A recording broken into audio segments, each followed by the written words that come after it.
yung dadal sa may Marikina. Tapos pagdating sa Marikina, meron na ako ng item doon, babalik ulit sa Mandaluyong. Bali lumalabas na 2 drops.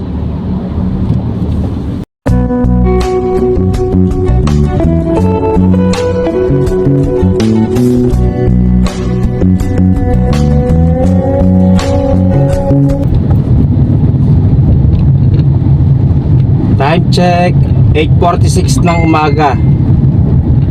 Yan, bali mag-alas 9 na po. Pagkaraan ng 500 metro, gamitin ang ikalawang daanan mula sa kanan upang lumabas sa kanan.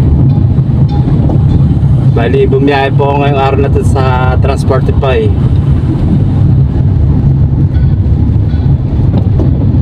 Bali naka-accept po ako ng booking. Bali ito yung yung first booking na na-accept po ngayong araw na to. Yan. Bali ang booking na nakuha ko, pick up sa Mandaluyong, dadal sa may Marikina. Tapos pagdating sa Marikina, meron na ako ng item doon, babalik ulit sa Mandaluyong. Bali lumalabas na 2 drops. Malapit lang naman po mga kaibigan, mga kasama, kasi tulad niya, no?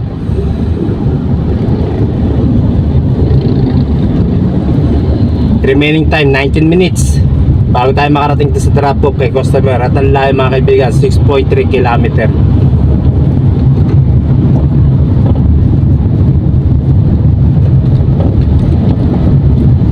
At yung na-pick up ng item kay customer mga kaibigan, mga kasama,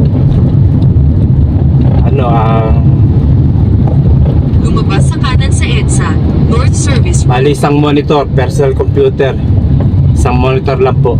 Yan, napakagaan po yun.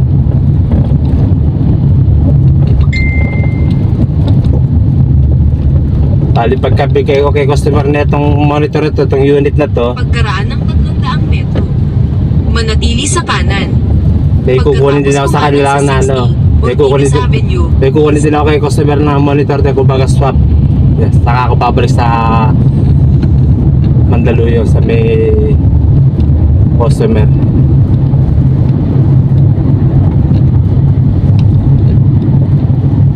Siyempre mga kaibigan, 2 drops, balikan po yun. So ang ibabahid pa sa akin ni Sa kanan. customer, Pagkatapos kumanan sa 60, Ortigas Avenue, East. ang ibabahid sa akin ni customer, nagkakalaga ng 432 pesos. Yun po. Kumanan sa 60, Ortigas Avenue, East.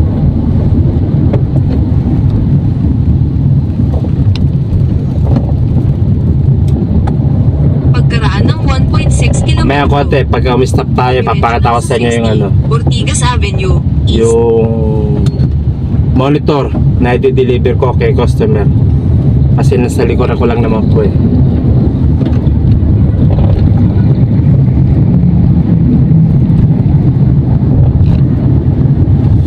Magalang naman yung monitor, kakain buhatin.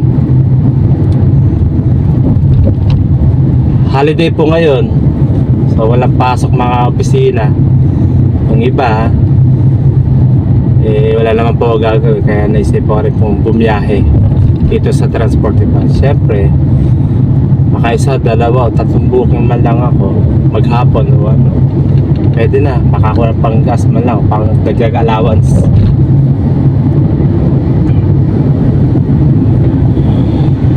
Kaysa nasa bahay lang ako, wala naman ako ginagawa, diba? Malaking bagay na rin, makuha ko malat yung panggas dito.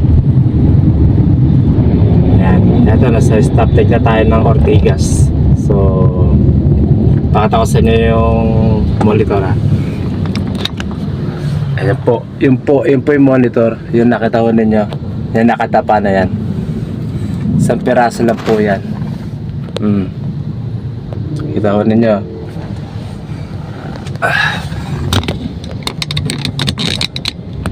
Okay mga kaibigan, 2 drops, pick up sa Mandaluyong, dalhin sa Marikina. Tapos pagdating sa Marikina, may kukunin na akong item na soft baga monitor, dadalhin ko ulit sa Mandaluyong.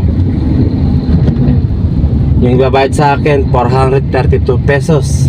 Yun po. At syempre company booking po siya, yung bayad po sa ni customer papasok sa laman ng wallet ko. Wala akong kukunin na pera o cash na pambayad kay customer. Wala po. Kundi papasok po sa laman ng wallet ko. Yun po yung payment ni customer. Doon mapupunta. Okay, kasi dito tatlong klase payment sa Transportify pag was nagkukuha kayo. Yan, papasok sa wallet, Gcash, saka yung cash. Yun po. Okay?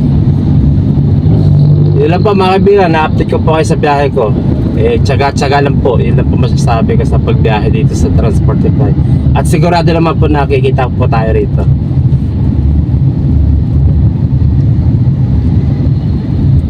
God bless po sa inyo lahat mga kaibigan, makasama.